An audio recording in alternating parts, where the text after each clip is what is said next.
Goblins वाला mission करते हैं। मैं गॉब्लिन्स को हरगिज नहीं हराऊंगा। बताओ तुम क्या कहते हो? मिल गए, वहाँ 3 खड़े हैं। जल्दी उनके कान काटो। तुमने उन्हें हराया, ये इस बात का सबूत है।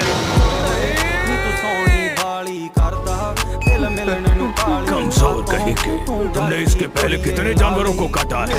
जानवरों में और मैं जमीन आसमान का फर्क है। उन्होंने तुम्हारी आवाज सुन ली।